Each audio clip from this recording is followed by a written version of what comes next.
Um abraço, amigos do Histórias da Bola.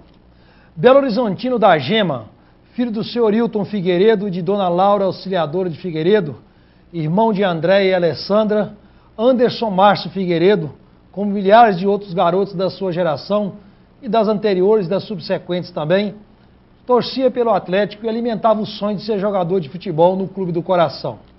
E não é que o destino pregou essa agradável peça? Graças, claro, ao seu talento, foi aprovada num teste da então escolinha na Vila Olímpica do Galo, aos 10 anos de idade, depois de um amistoso do time que defendia, o Cremac, comandado pelo seu pai no bairro Minas Caixa. Iniciou lá no Galo uma carreira inesquecível, até chegar aos profissionais. Aliás, foram 348 jogos com a camisa do Atlético, desde a escolinha até os profissionais. Ficou no clube até os 23 anos de idade, tendo participado de uma geração vencedora que marcou época, como os volantes Moacir e Valdir, o zagueiro Kleber, o lateral Paulo Roberto Prestes, o goleiro Tafarel, os atacantes Ailton, Reinaldo Rosa, Renaldo, o volante Doriva, além de ter participado da famosa Selegade de 1994, que deu água em razão da balada da turma da época. Aliás, a Selegada tinha Renato Gaúcho, Luiz Carlos Vinck, Éder Aleixo, Neto, só para citar alguns nomes, por que não ia dar água mesmo. Como a concorrência do profissional do Alvinegro era muito grande, e numa época de vacas magras nas finanças do clube, depois da Selegalo, Anderson foi tentar a sorte em outros clubes. Andou pelo interior de São Paulo, primeiramente no União São João de Araras, onde ficou só 2 meses e acabou depois indo para o Uberlândia, jogar o estadual de 1996, tendo no mesmo ano jogado algumas partidas no Atlético Goianiense. Em 1997 surgiu a oportunidade do Social Futebol Clube de Coronel Fabriciano, que acabava de subir para a primeira divisão mineira. Figueiredo ficou 2 anos no Saci, construindo história como um dos seus mais marcantes jogadores, em times que tiveram também gente como Serginho, Anderson Duarte, Ditinho, Jackson, Washington, Gomes e tantos outros. Foram 2 memoráveis temporadas no Saci, 97 e 98, como titular absoluto da zaga central. No final de 1998, no princípio do Ipatinga Futebol Clube, jogou algumas partidas pela 3ª Divisão Mineira, até ir para o Mojimirim, levado por José Ângelo, o Preca. Em 1999 foi para o Paysandu de Belém do Pará disputar um Brasileirão. Em 2000 esteve no Vila Nova, em 2001 novamente no Ipatinga, em 2002 no Sergipe, ano que também foi transferido para o Tupi, de Juiz de Fora. Lá ficou os 2 últimos anos da sua carreira, 2002 e 2003, encerrando então a sua carreira como jogador profissional aos 31 anos de idade. Nesse interim, entretanto, não poderia deixar de ser, teve uma meteórica experiência internacional em Portugal, na Acadêmica de Coimbra, onde ficou poucas semanas. Foi mais uma vítima daquelas promessas de ganho fácil dos empresários e, no fim das contas, tudo uma barca. Falta de dinheiro, de time em decadência e tudo mais. Figueiredo é um desses muitos que vieram para o Vale do Aço trabalhar e aqui fixou residência. Aqui conheceu Viviane Souza, com quem acabou se casando e veio morar em Ipatinga. Anderson tem os filhos Gabriel e Alice e atualmente no futebol atua somente no Master do Beira-Rio. Foi campeão ipatinguense em 2012, diga-se de passagem, pois os muitos esforços ao longo da carreira lhe trouxeram problemas nos joelhos, que o impedem de maior mobilidade em disputa de jogos amadores, por exemplo.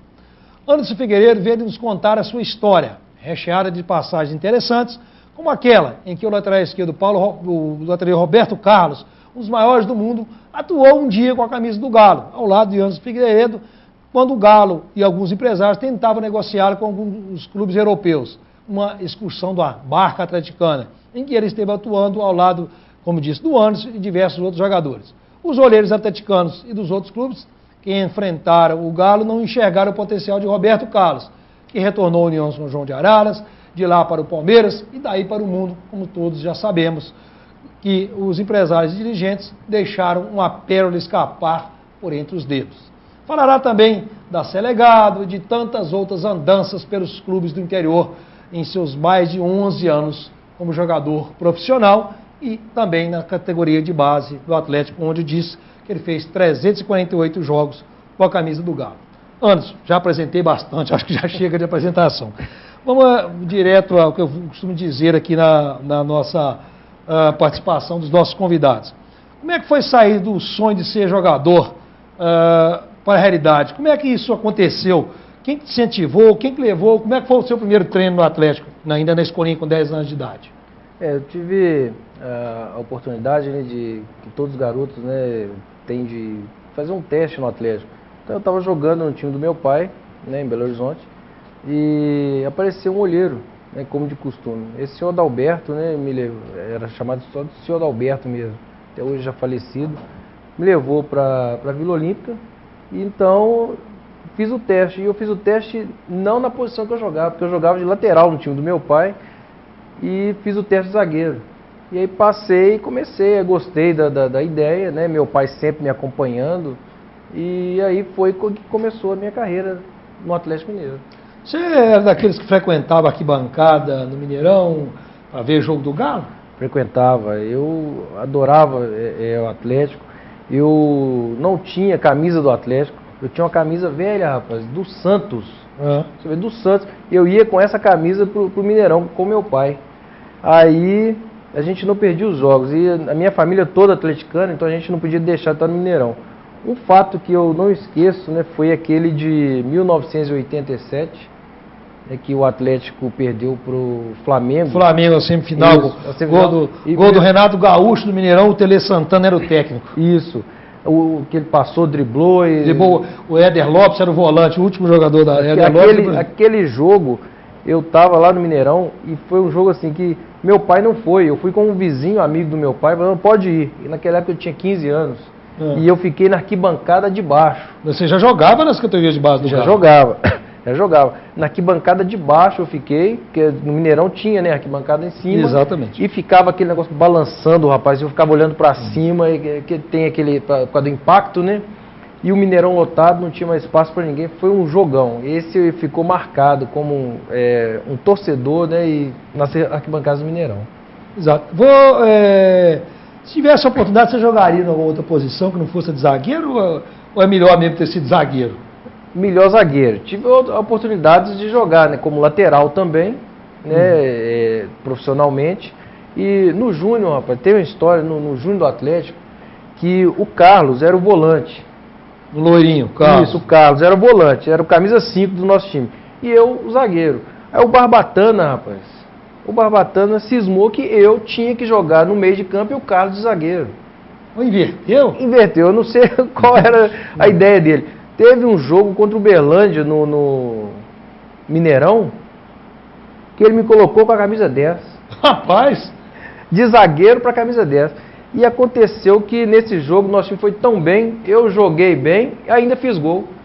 Aí ele alimentou aquilo ali, mas eu cheguei para ele e falei assim, professor, não é aqui o meu lugar. O meu lugar não aí, é aqui. Era assim, mesmo o Carlos jogando de zagueiro, ele queria que eu jogasse de volante. Nem que seja de volante, que ele disse que eu tinha qualidade no passe, para armar a jogada, para saída de bola. Saída de bola. Saída de bola. Mas insistiu tanto e eu falei, não é, professor, aqui não é meu lugar. Mas aí foi por pouco tempo, foi só uma experiência rápida, né, mas não passou disso. Como é que foi jogar no Clube do Coração? É algo diferenciado, com certeza. Teve alguns outros jogadores que tiveram essa sua mesma experiência no grupo com os quais você conviveu ao longo das categorias de base do Galo? Teve sim. Teve o Canela, né? O Canela? O Canela é atleticano, tanto roxo ele, mesmo. A família dele, né? Ele, assim, desde fraldinha, né? Hoje é o fraldinha, mas antes era escolinha. Isso. Desde escolinha, já ali acompanhando. Tinha o Leandro também, que hoje mora em Brasília. Né? É o ponto esquerda? Ponto esquerda. Hoje mora em Brasília. Ele parece que tem uma loja de roupa no shopping lá em Brasília. Ficou muito tempo lá no Brasiliense. Né? Isso. E tem o Leandro, o Iver também, né? O Iver jogou até aqui no Social também. Isso. É outro que era desde as categorias de base, atleticano, que continuou, né? E outro também, o Reinaldo, né, centroavante, que é atleticano, veio das categorias de base, só que depois, né, parou, hoje vive... O Reinaldo Rosa. O Reinaldo Neguinho. Neguinho também. Esses aí que eu tô lembrando assim, que é a família, é atleticana que acompanhava. A gente ia jogar no interior de Minas aí, juvenil, júnior, ia sempre a família junto. Qualquer interior que fosse, a família estava lá. Não só incentivando o jogador, mas também participando como torcedor. Isso, era interessante, né? E também quando a gente fazia as nossas viagens, a gente jogava Copa São Paulo infantil, hoje não tem mais. tinha a Taça Juvenil, Taça Rio de Juvenil. Isso. Né, Taça Barretos. Então nós, na nossa época, né, era infantil e juvenil. E o Atlético ganhava todas. E a gente chegava na sede do Atlético e os pais estavam todos lá, cara, esperando a gente. E ali no restaurante do Galo mesmo, já fazia aquela confraternização e juntava as famílias, né? Era muito gostoso. O ônibus chegava, aliás, o ônibus não, a gente chegava em cima do Corpo de Bombeiros. Parava o ônibus em determinado local, dava uma volta ali pela Afonso Pena e ia direto para a sede do Atlético. Jogar no Galo em Belo Horizonte é diferenciado, né? O Belo Horizontino, de uma maneira geral, é atleticano, né? Aquela paixão atlética faz parte do contexto da paixão por Belo Horizonte e de Belo Horizonte. A paixão pelo Atlético parece que vem de berço, né? Aquela pessoa que gosta do Atlético, o Clube Atlético Mineiro está no coração daqueles que são atleticanos de verdade, sabe? E jogar no clube do coração é uma coisa que não tem explicação, né? É gostoso, é muito gostoso.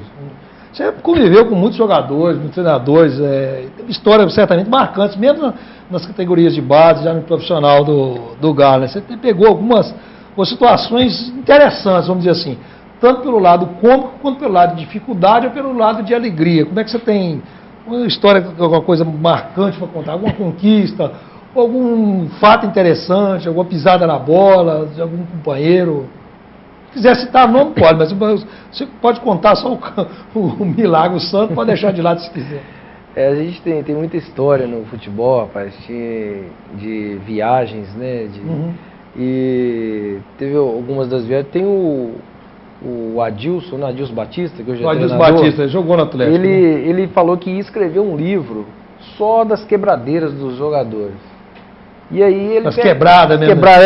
As quebradeiras. Pisada de bola, as pisadas de bola, né? Que, em viagens de avião, que muitos jogadores não estavam acostumados, outros países. Isso. Então ele falava assim, eu tenho que escrever um livro. Aí ele pegava alguma das gafes, né? Das gafes. Dos jogadores. Aí tinha o Claudinho, o Claudinho era muito, como se diz, muito malhado pela turma, que ele era o que mais soltava.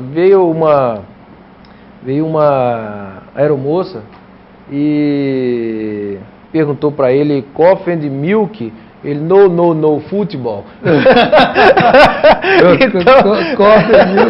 no, futebol. E aí ficou marcado. E aí ficou. O Cleiton chegou nos Estados Unidos, rapaz. Cleiton, atacante. Chegou nos Estados Unidos e ele queria uma caixa de bombom. Apontou e a mulher não soube falar para ele. Aí ele foi e falou, apontou para a caixa e falou, good. Que era um bombom, né? Good. Era as coisas dessas assim, né? E tinha coisa muito do nosso segurança, né? O João Lobão, até hoje. O João até hoje o João tá lá, cada uma, cara, que o João soltava e que era muito interessante no nosso meio, né? E era gostoso as viagens, né? A gente ria demais. Mas as gafes acontecem todas elas. Todas. Tinha gafo demais. E os treinadores eram geralmente enérgicos ou ele levava a coisa mais na... Não, tinha, por exemplo, o Levi Coupe. O Levi Coupe, ele participava, que ele dava risada, ele ria muito dos casos, né, das gafas que tinha, e ele participava no meio da gente. Tinha treinador que era mais Procópio, por exemplo. Procópio, por causa do Procopão, já era mais fechado. Mais sisudo. O Procópio era mais fechado. Tinha esse Gaúcho, né, que é o técnico do Vasco, né, interino lá do Vasco. Ele também participava, que é carioca, né. É mais boleirão, né. Tinha esqueci o nome do treinador, rapaz.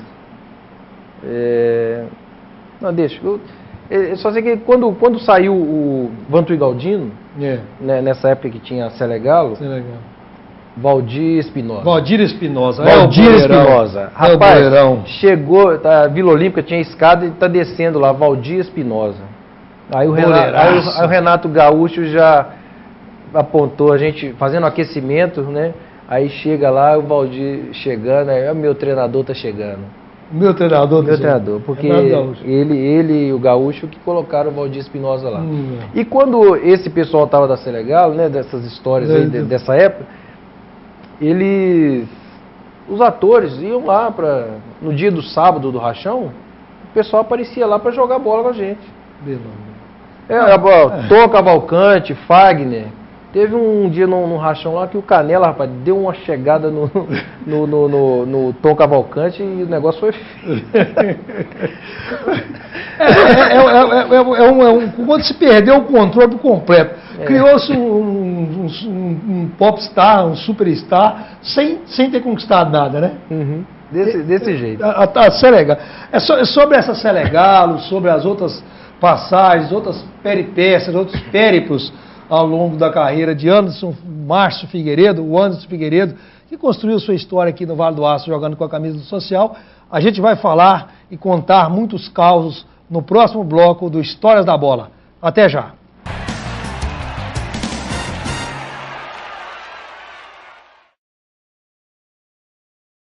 Você nunca viu, mas já ouviu falar. Não é um OVNI. Afrodite, 100% sexy shop. Venha conhecer o mundo de brinquedos para adultos. O amor nunca mais será o mesmo. Avenida Simão Bolívar, 1141, Cidade Nobre, Ipatinga. Não apague o sorriso de quem cuida da nossa cidade. Nossos agentes ambientais pedem a sua colaboração.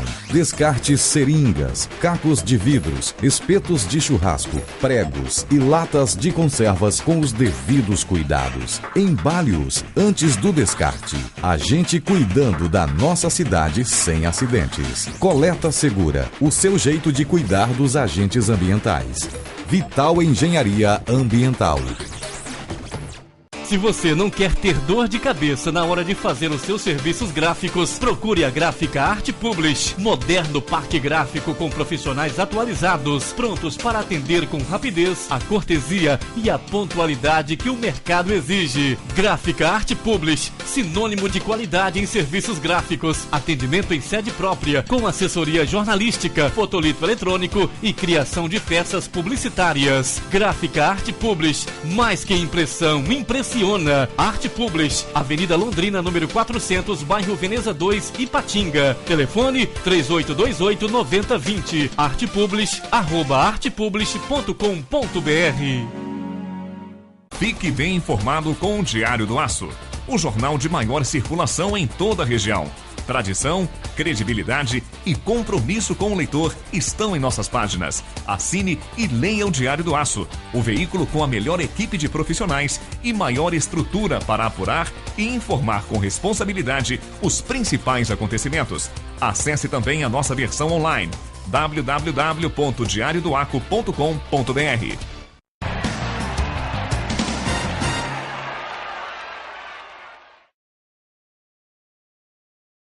Olá, de volta com Histórias da Bola, que hoje traz o ex-zagueiro Anderson Márcio Figueiredo, que construiu sua história nas categorias de base e no profissional do Atlético, e aqui no Vale do Aço foi um dos muitos que veio para defender as cores do Social no final dos anos 90, teve em outros clubes também, mas que acabou fixando a residência por aqui no Vale do Aço e por aqui certamente irá ficar por muito mais tempo.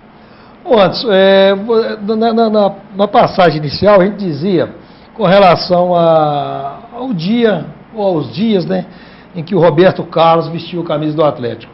E o Atlético deixou escapar por entre os dedos uma pérola, porque o Roberto Carlos depois foi para o Palmeiras, para o Real Madrid e transformou-se numa maior lateral esquerda do mundo e ganhou alguns milhões e fez alguns dirigentes, alguns clubes também ficarem mais ricos. Como é que foi essa passagem do Roberto Carlos pelo Galo? Você estava lá, você pode falar. Tá, é o seguinte, tudo isso começou porque o Atlético tinha uma excursão para fazer na Europa, mais na Espanha e na Itália, e a gente era do último ano de junho. A gente inclusive estava disputando a Taça Belo Horizonte, que estava sendo disputada aqui em Ipatinga. Uhum. Nós jogamos aqui na Uzipa contra o Cruzeiro, ganhamos do Cruzeiro, e na Cearia ganhamos da Cearia. E depois tinha um jogo contra o Vasco. Nesse jogo contra o Vasco, o time titular do Júnior, nós viajamos. E o time profissional não pôde ir. Então, os empresários que fez organizaram a excursão, ficaram chateados com aquilo do Atlético não mandar o time principal. Mandou o time titular do Júnior, mais o Fred, goleiro, que hoje vive aqui no Vale do Aço, Moacir, Claudinho, uma turma, Nael, a turma que já era do profissional, que não estava sendo aproveitado. Né? E aí resolveram incrementar o negócio. Aí levou o Glauco, que era o meia esquerda do União São João, e o Roberto Carlos. Aí chegou lá o Roberto Carlos, e nesses jogos era um torneio em Logronho, onde o Clebão estava jogando na época, né? Então era o Logronhês, Atlético Bilbao, Nacional do Uruguai e Atlético Mineiro. Né? E aí entrou o Roberto Carlos, rapaz. Ninguém sabia. Ninguém sabia que era o Roberto Carlos e Glauco infiltrou esses dois no nosso time. Quando o Roberto Carlos batia na bola, rapaz, o público ficava doido, porque lá você vira uma jogada e ele já bate em palma. E o Roberto Carlos bateu uma falta. De 50 metros. E o estádio era todo coberto, as laterais e atrás, só que o teto baixo. Roberto Carlos bateu uma falta, o goleiro espalmou, cara, a bola saiu para fora do estádio. Bom, o pessoal ficou doido. Via aquele baixinho correr e bater na bola, rapaz, nossa. E todo mundo ficava doido com o Roberto. Aí Roberto Carlos, a intenção dos empresários, como eles levaram lá, e o Atlético, o principal não foi, levar o Roberto e o Glauco para vendê-los. Deu tudo errado. Usou o Galo como barriga de aluguel, não deu certo. Deu tudo errado. Voltamos para o Brasil, o Roberto Carlos voltou para o União São João. E aí depois, naquele ano, esse ano foi 92. Isso. No ano de 93, o Roberto Carlos surgiu no Palmeiras. Naquele time bom do Palmeiras. O time da Parmalat. Que tinha Mazinho, Evaí, Edmundo. O Miller foi depois. Edilson, o Veloso era o goleiro. Edilson Capetinha, né?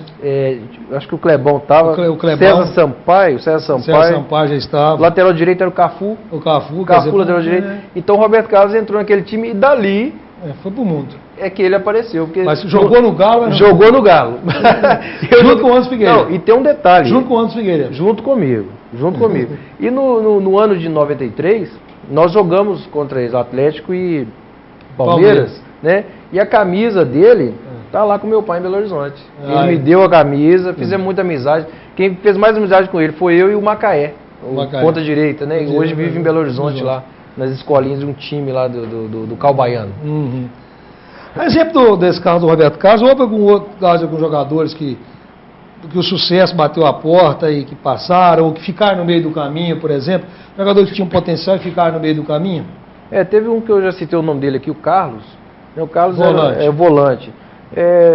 Ele profissionalizou e muito bem sucedido, principalmente quando potencial foi... Potencial, jogador que estava sendo bem visto, renovação de contrato, pronta para ter um contrato melhor, né, que é o que todo jogador de futebol visa. Acabou um contrato, ele quer um dinheiro a mais e uma melhor condição para trabalhar. O Carlos simplesmente virou e falou que não, eu não quero. Isso, ele não tinha nem 24 anos, acho que uns 23 anos.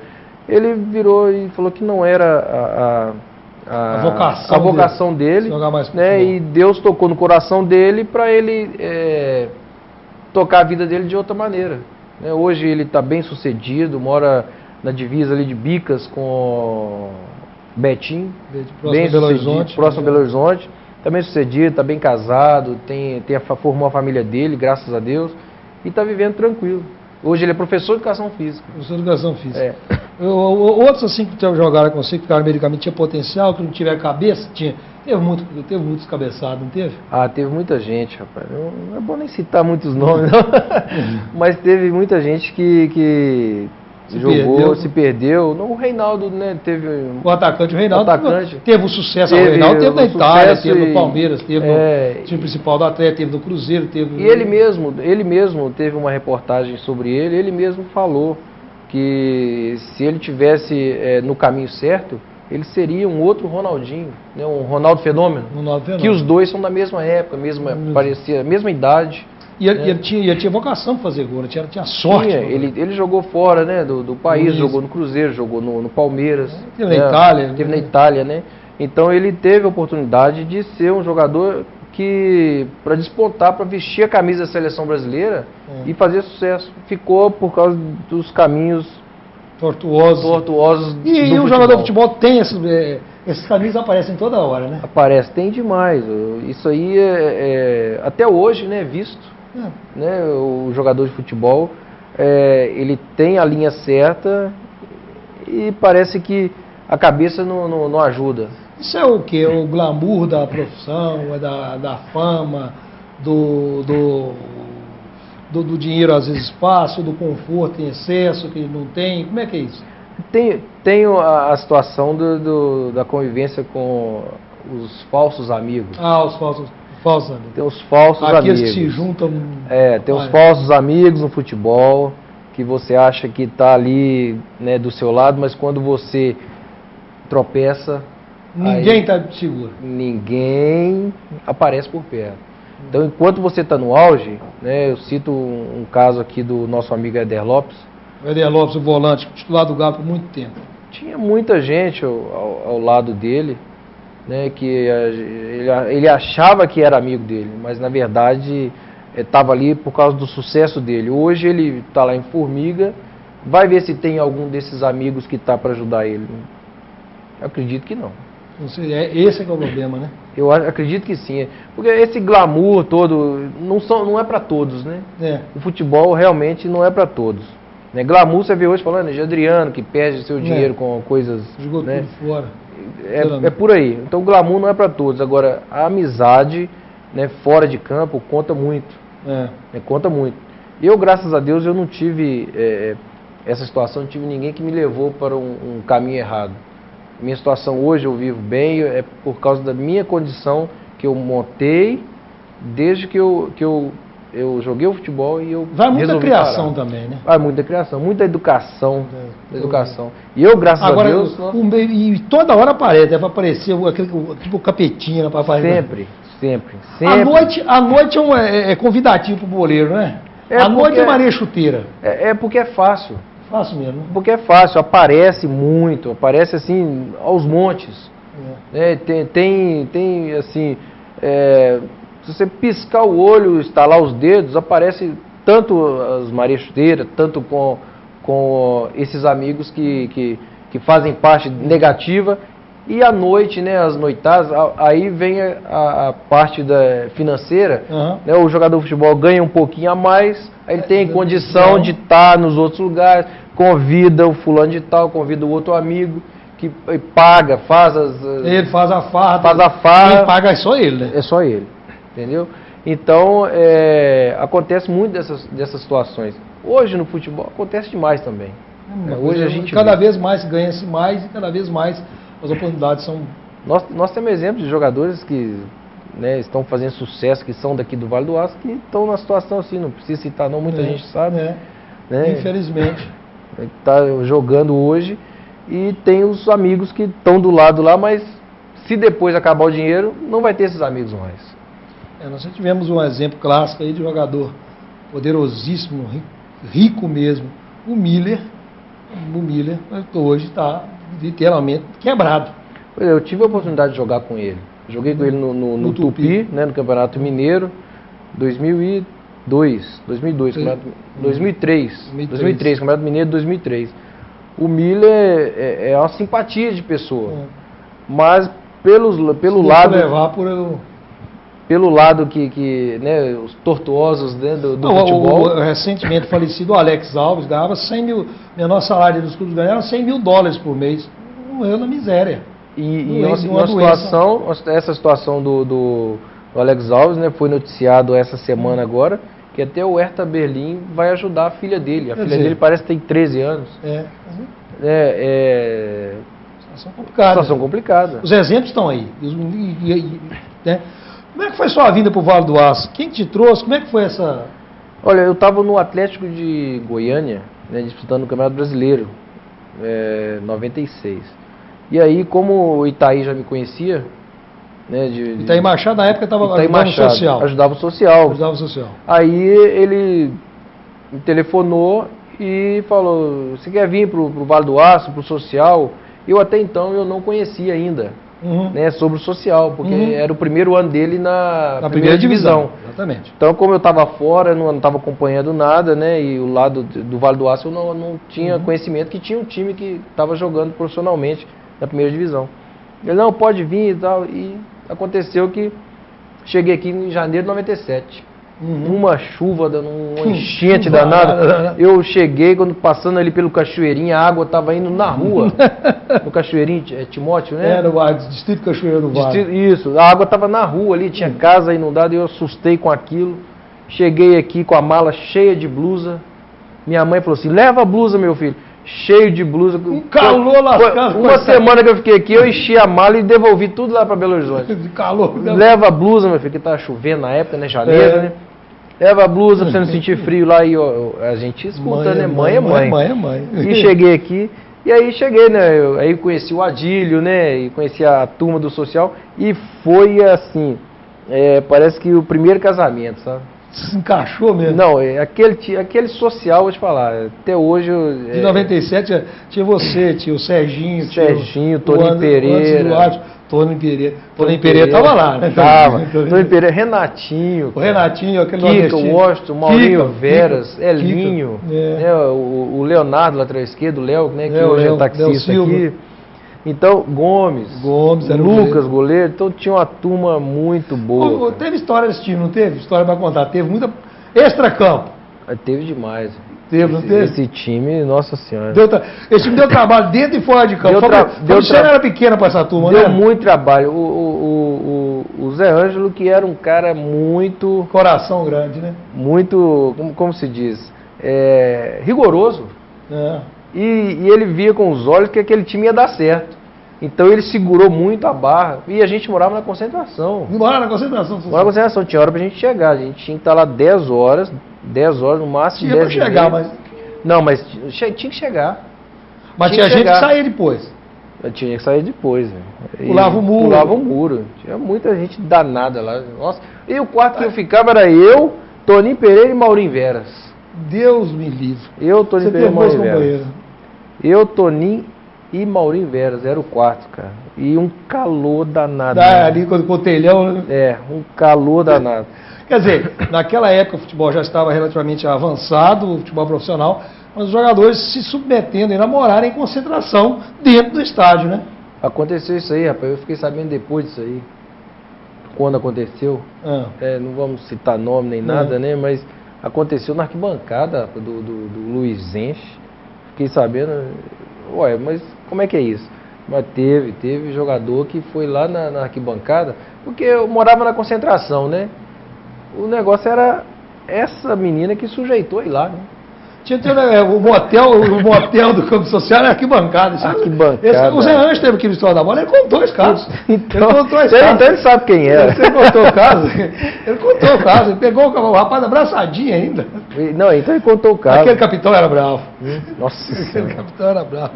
É sobre essas histórias que o Anderson Figueiredo presenciou, participou de uma maneira e a sua carreira construída no social e em outros clubes, que a gente vai continuar contando no Histórias da Bola, que hoje traz esse zagueirão que marcou época no interior do futebol mineiro. Anderson Figueiredo, com vocês no próximo bloco do Histórias da Bola. Até já.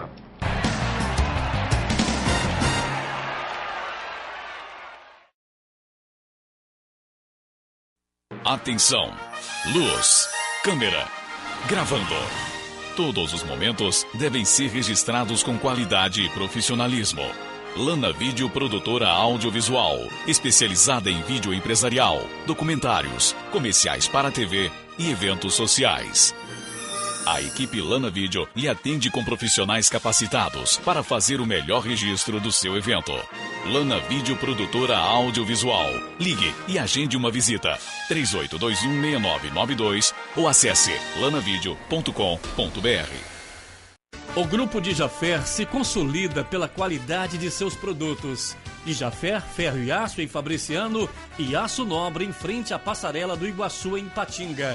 Ferro e aço para construção, serralheria e usinagem, metalons, perfis para estrutura e eletrodos no atacado e varejo.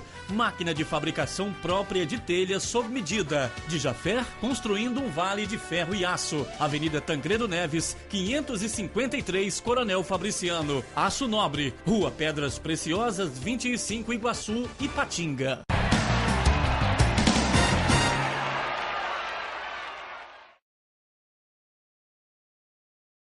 De volta com Histórias da Bola, que hoje traz Anderson Márcio Figueiredo, o zagueiro que participou, que construiu sua carreira nas categorias de base e até no profissional do Clube Atlético Mineiro. Com a camisa do Galo, desde a escolinha até o profissional, realizou 348 partidas, documentado pelo Clube Atlético Mineiro, quando aos 23 anos de idade ele deixou o Galo e começou as suas andanças em outros clubes, dentre eles o Social, cuja história a gente está contando, essa sua passagem pessoal, a gente está contando aqui e que foi objeto até no encerramento do bloco anterior. Anderson, essa passagem sua no Social de 1997, eu pude acompanhar bem, existem aqueles jogos que a gente fala no futebol que nunca terminam. E no Social teve um jogo, no meu modo de analisar, e acho que para a torcida do clube e dos esportivos do Vale do Aço de maneira geral, houve um jogo que nunca terminou. Aquele Social 2, Vila Nova 2, dentro do estádio Luiz Henrique, que tinha gente pendurado até no alambrado, na marquise do estádio, no muro, nego pulando muro. Nunca se coube tanta gente num espaço tão pequeno. Aquele 2-2, aquilo ali, acho que teve uma choradeira no vestiário depois que o Milton Tanque fez aqueles 2 gols, não foi? Rapaz, aquele jogo ficou marcado até hoje, né? A gente fica pensando a oportunidade, né, que o Vale do Aço teve, né, de colocar mais de 30 mil pessoas nesse Patingão, né, para a final contra o Cruzeiro. Né? E interessante também foi a torcida do Vila Nova que veio ao Vale do Aço, né, colocaram aquelas arquibancadas metálicas, né, de madeira, nesse assento de madeira, naquela outra lateral que não tem. E foi um jogo que a nossa equipe entrou muito bem, interessada para vencer a partida. Né? Foi um jogo bonito, nunca se viu, e eu acho que não vai ver mais ali no Social, né? Um jogo marcante como aquele, né, que nós participamos. E a chateação, né, do final do jogo, né, isso era normal, porque a nossa equipe entrou com o intuito de vencer, e logo com 12 minutos eu fiz um gol, né, fiz um gol de falta. E o curioso é que, como o Itaí apoiava, né, o Social, ele chegou até mim e falou: cada gol seu vale tanto. E eu falei assim, opa, então já tem no bolso, Cifrão tem no bolso tanto. E a gente tinha, rapaz, o dinheiro aparece nessas horas, né? Lógico. Tinha muito dinheiro envolvido nisso aí pra gente chegar à final do Campeonato Mineiro, principalmente pelo Social, que era o primeiro ano dele, né, na primeira divisão. E no final, né, aquela choradeira, e antes disso, antes do gol do Milton, a gente estava ganhando de 2-1. E o Washington teve uma chance, né, de fazer o terceiro. E o Cláudio pegava muito. O Cláudio fechou o gol, defendeu, e logo em seguida, num contra-ataque, né, de escanteio, que a gente estava todo mundo lá, parece que ficou só o Paulinho. No gol pro lado do... Da 12 de outubro, lá da igreja. 12 de outubro. Lá da igreja. Que tinha o gol do lado da igreja e o gol do lado do hospital. Aí, rapaz, teve aquele contra-ataque, né? O Paulinho não aguentou parar o Milton. O Milton fez aquele, e aí a gente precisava fazer mais 2 gols e já era praticamente matou. Já 30 e tantos no segundo tempo. Já estava bem no final do jogo. E o que deixou a gente não com tanta choradeira no final daquele jogo foi que a torcida, né? A torcida toda começou a bater palmas, né, no final do jogo e falando valeu Saci, valeu Saci. Isso deu um conforto a gente ali naquela hora, mas o pensamento ali de vitória era enorme. Eu nunca vi uma cidade tão mobilizada por um jogo igual aquele. Tinha jogo nosso, Governador Valadares, nós somos Governador Valadares, e foi incrível aquilo, a gente vê tanto ônibus que saía daqui para ir lá ver o jogo. E a turma enfrentava a torcida democrata, o pau quebrava também. A briga lá em Valadares era grande, não pipocava não. E aí a hora que chegava, eles aglomeravam no antigo barrilzinho ali, Isso, barrilzinho, aglomeravam naquela pracinha ali e faziam a festa. Teve dessa época também, né? Não só falando desse jogo, teve um jogo que a gente passou das quartas de final para semifinal, né? Isso. Quartas de final, que foi contra o Valério. Isso. Nós jogamos lá, ganhamos de 1-0. Foi gol meu, tava com 12 pontos no supercílio. Gol meu. E o curioso é que a hora que eu fiz o gol, a minha mãe tava lá, né? Não acompanhava. A minha mãe tava passando atrás do gol, é quase que ela teve um ataque. Eu fiz o gol, nós ganhamos de 1-0. E depois perdemos aqui. Eu estava nesse jogo. Você estava lá também, né? Nesse jogo, e depois perdemos aqui de 1-0, mas classificamos para a semifinal contra o Vila. E veio esse jogão que foi... até hoje está aí marcado, né? Quais os melhores companheiros de zaga com os quais você jogou? Olha, tive, né, no Atlético Mineiro, nas categorias de base, teve o Mauro, né, que jogou comigo, o Maurão, hoje ele vive em Brasília.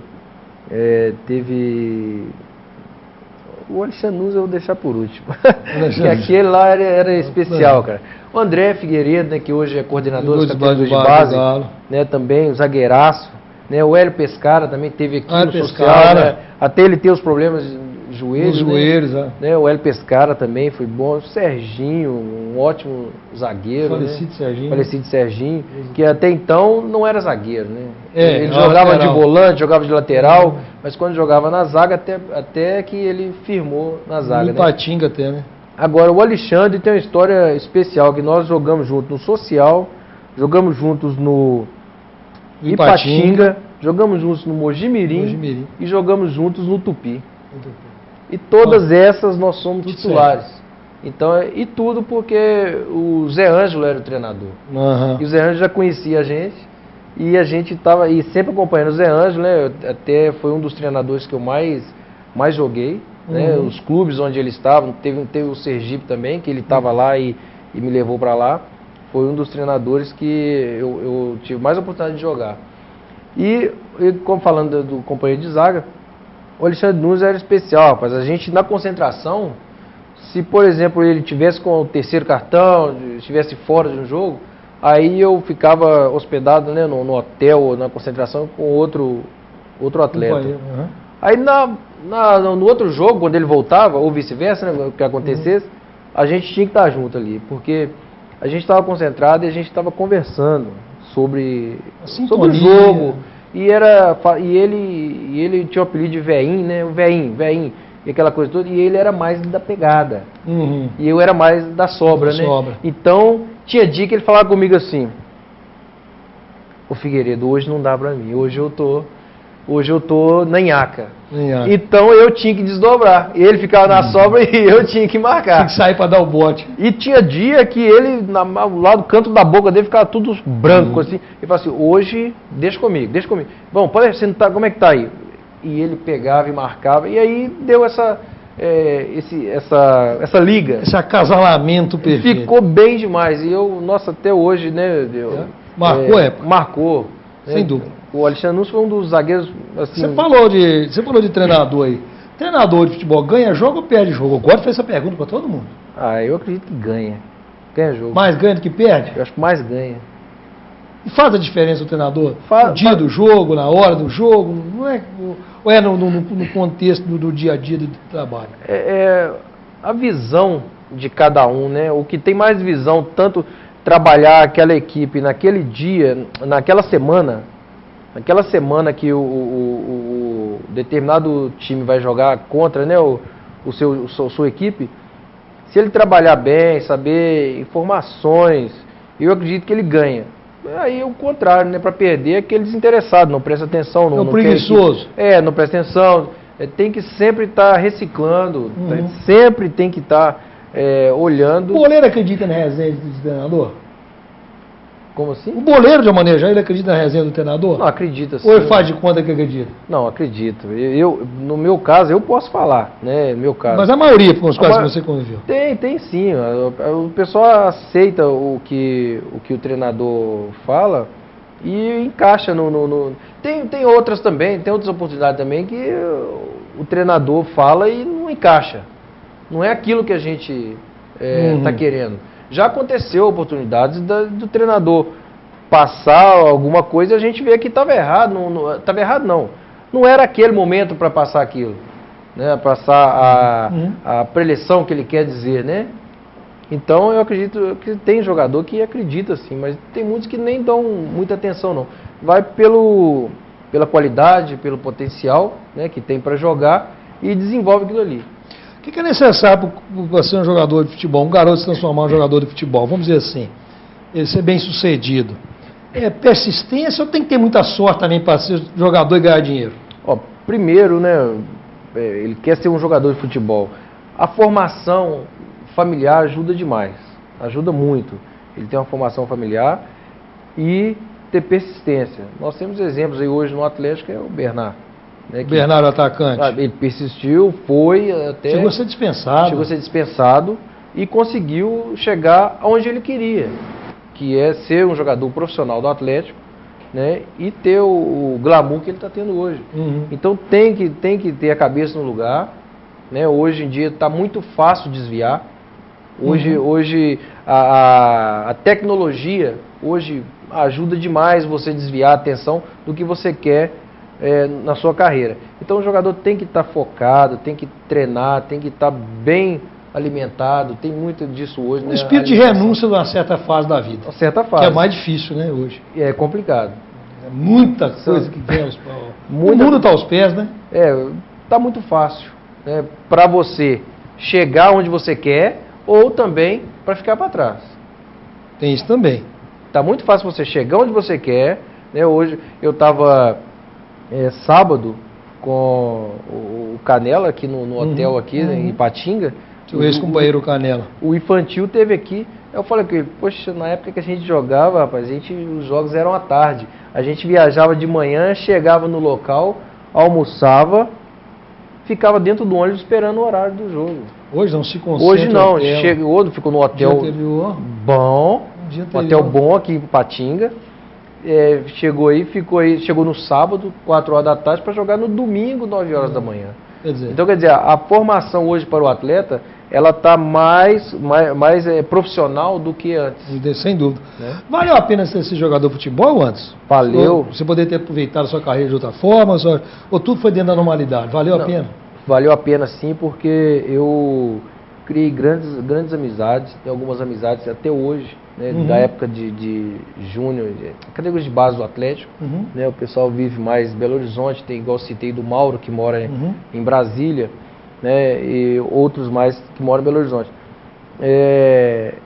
E valeu a pena também, porque eu não me arrependo de nada que eu fiz, não me arrependo de nada.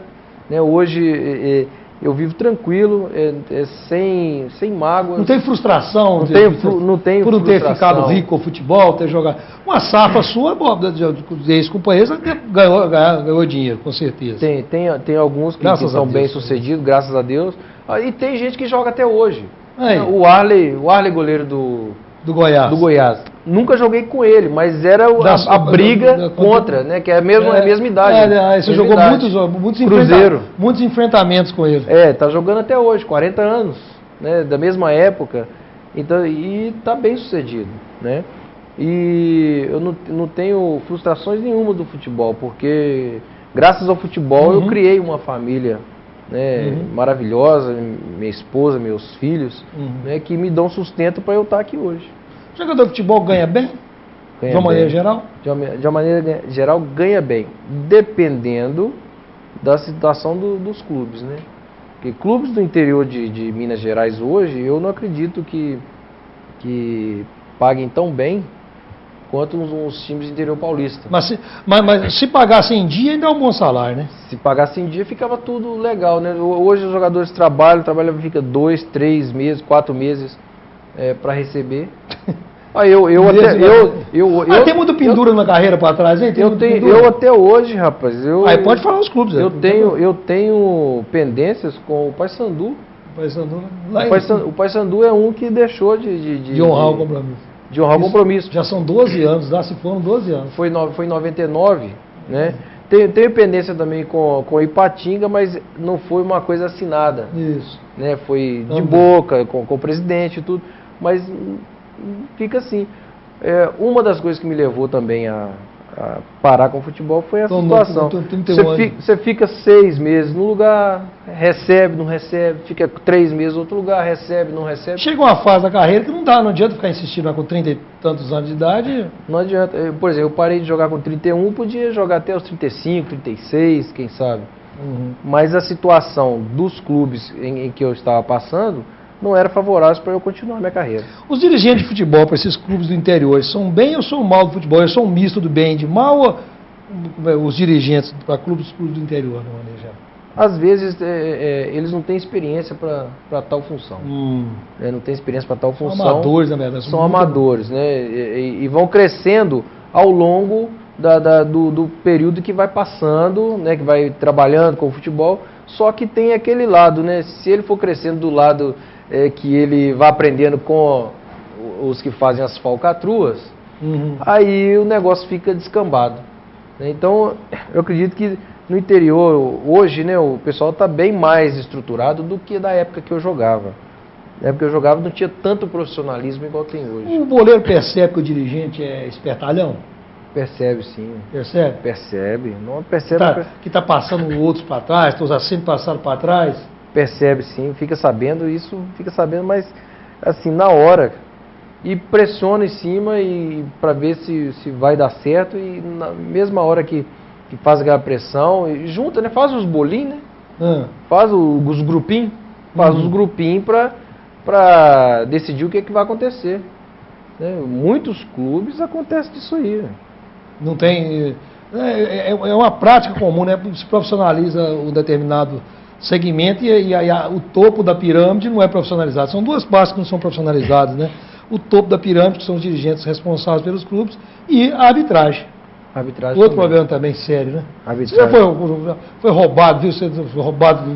Já fui roubado e já fui beneficiado também. Beneficiado também? Também. Claramente percebeu que o Claramente, já fui beneficiado e claramente vi, né? E depois a gente fica sabendo que houve algumas coisas por trás.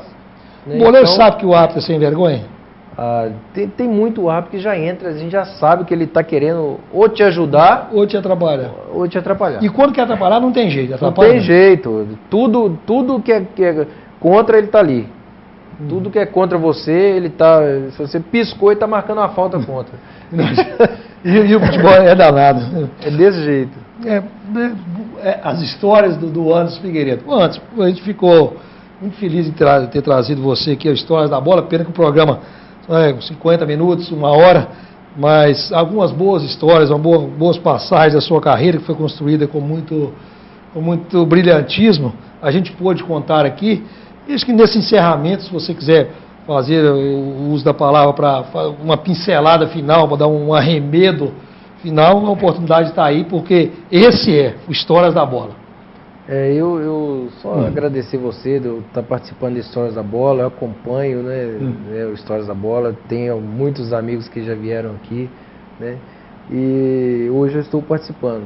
E o futebol é isso aí, é uma coisa tão simples e tão complicada ao mesmo tempo, né, e nós estamos aqui hoje, né, para falar disso aí, e lembrando que no futebol eu tive grandes oportunidades, né, de jogar nas equipes que eu tive presente, e joguei, eu fiz o que eu tinha que fazer. Tive oportunidade de ir para jogar no futebol paraguaio. Aí o nosso presidente do Atlético não deixou eu ir, sabe? Porque não, você não vai. E hoje em dia o futebol está aí, mostrando o que todos querem. E eu estou hoje presente aqui estive presente, né, falando no seu programa, né, no Histórias da Bola, mostrando para essa população, né, principalmente a população do Vale do Aço, né, que o Anderson Figueiredo continua aqui, né, amando esse vale, né, que todos nós queremos o bem. E é isso que fica da vida, é isso que fica da bola, histórias. E o Histórias da Bola hoje trouxe mais um digno personagem para contar, para compartilhar a sua história. O Anderson Márcio Figueiredo. O Anderson Figueiredo, desde a escolinha, desde as categorias de base do Atlético, mais de 340 jogos com a camisa do Galo, depois andou pelo Mojimirim, pelo União São João, pelo Social, pelo Ipatinga, pelo Sergipe, pelo Tupi de Juiz de Fora, onde encerrou sua carreira e que trouxe, nos abrilhantando, mais um belo programa hoje. Anderson Márcio Figueiredo foi o personagem do Histórias da Bola, a quem a gente agradece por ter compartilhado conosco, e muito mais a você, telespectador, que esteve conosco acompanhando mais esse programa. E a você a gente espera também na próxima edição com um outro personagem do nível de Anderson Figueiredo. Um abraço e até a próxima, e obrigado pela companhia.